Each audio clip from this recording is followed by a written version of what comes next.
ఒక కథను ఎవరు చెప్తున్నారు అనేది ఎంత ముఖ్యమంటారు? ఈరోజు మనం మనిషి మరియు సింహం ఈ పాత కథ గురించి మాట్లాడుకుందాం. ఈ కథలో ఉన్న నీతి ఈరోజు కూడా చాలా చాలా విలువైంది. అసలు ఈ కథ మొత్తం మొదలయ్యిందే ఒక చిన్న వాదనతో. తరతరాలుగా జీవుల మధ్య ఉన్న ఒకే ఒక్క ప్రశ్న, ఇంతకీ నిజంగా ఎవరు గొప్ప?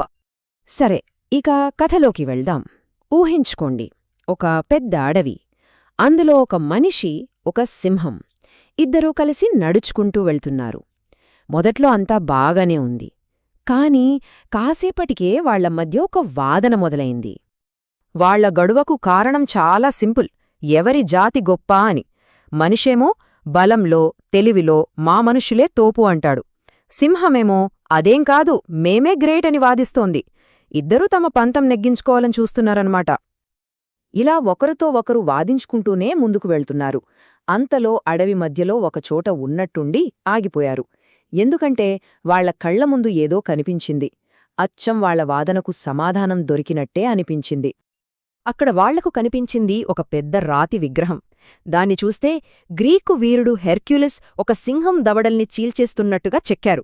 అచ్చం మనిషి బలానికి నిదర్శనంలా ఉంది ఆ విగ్రహం. ఇక ఆ విగ్రహాన్ని చూశాక మనిషికి పట్టలేని గర్వమొచ్చేసింది. వెంటనే, చూశావా మేమెంత పవర్ఫుల్లో? ఆ మృగరాజు కూడా మా చేతిలో మైనం బొమ్మలా అయిపోయాడు చూడు అని అన్నాడు. ఇంకేముంది, తన వాదనకు ఇంతకన్నా పెద్ద ప్రూఫేముంటుంది అనుకున్నాడు. అయితే మనిషి చెప్పిన దానికి సింహం అస్సలు ఒప్పుకోలేదు. ఇక్కడే ఉంది అసలు ట్విస్ట్. ఎందుకంటే ఆ విగ్రహం కథ మొత్తం చెప్పట్లేదని, కేవలం ఒకవైపు మాత్రమే చూపిస్తోందని సింహానికి అర్థమైపోయింది. అప్పుడు సింహం మనిషివైపు చూసి చాలా నెమ్మదిగా ఒక చిన్న ప్రశ్న అడిగింది. కాని ఆ ఒక్క ప్రశ్నతో అతని వాదన మొత్తం కుప్పకూలిపోయింది. అదేంటంటే, సరేగాని ఈ విగ్రహాన్ని చెక్కింది ఎవరు? సింహం ఒక నవ్వు నవ్వి, ఓహో, ఈ బొమ్మని చెక్కింది ఒక మనిషి, అందుకే ఇలా ఉంది. ఒకవేళ ఇదే విగ్రహాన్ని ఒక సింహం చెక్కి ఉండుంటే అప్పుడు సీన్ కంప్లీట్గా వేరేలా ఉండేది కదా అని చెప్పింది. ఒక్క మాటతో ఆ సాక్ష్యంలోని అసలు నిజాన్ని బయటపెట్టింది. సరే, ఇప్పుడు కథను కాసేపు పక్కన పెట్టి దీని వెనకున్న అసలు అర్థమేంటో చూద్దాం. ఈ మొత్తం కథలో ఉన్న మెయిన్ పాయింట్ ఒక్కటే: దృక్కోణం, అంటే పాయింట్ ఆఫ్ వ్యూ అన్నమాట. ప్రతి కథ కూడా దాని ఎవరు చెప్తున్నారన్న దాన్ని బట్టే ఉంటుంది. అంటే నిజమనేది చెప్పేవాళ్లను బట్టి మారిపోతుంటుంది. సింహం మనకు నేర్పింది ఇదే.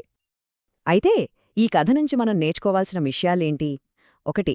మనకు కనిపించే సాక్ష్యం కూడా ఒక్కోసారి ఒక వైపుకే మొగ్గు చూపొచ్చు. 2. కథ చెప్పేవాళ్ల చేతిలోనే పవర్ అంతా ఉంటుంది. వాళ్లే కథని ఎలా కావాలంటే అలా మలుస్తారు. అందుకే మనకొక విషయం తెలిసినప్పుడు అది ఎక్కడ్నించి వచ్చిందో ఆలోచించడం చాలా ముఖ్యం. ఇక అన్నిటికంటే ముఖ్యమైన విషయమేంటంటే, మనం చూసే కోణం మారితే మొత్తం కథే మారిపోతుంది. ఈ పాఠం కేవలం ఆ మనిషి, సింహం, విగ్రహం గురించే కాదు. ఇది మన చుట్టూ ఉన్న ప్రతి కథకు, మనం వినే ప్రతి మాటకు, మనకు చేరే ప్రతి సమాచారానికి వర్తిస్తుంది. కాబట్టి ఈ విశ్లేషణను ఒక ప్రశ్నతో ముగిద్దాం. మరి ఈరోజు మన చుట్టూ ఉన్న ఈ విగ్రహాలు ఏంటి? అవి మనం చదివే న్యూస్ ఆర్టికల్స్ కావచ్చు, సోషల్ మీడియాలో చూసే పోస్టులు కావచ్చు, చివరికి మనం చదువుకునే చరిత్ర పుస్తకాలు కూడా కావచ్చు. అసలు వీటిని ఎవరు తయారు చేస్తున్నారు? మనం వింటున్న ఈ కథల వెనుక ఎవరున్నారు? ఒకసారి దీని గురించి ఆలోచించండి.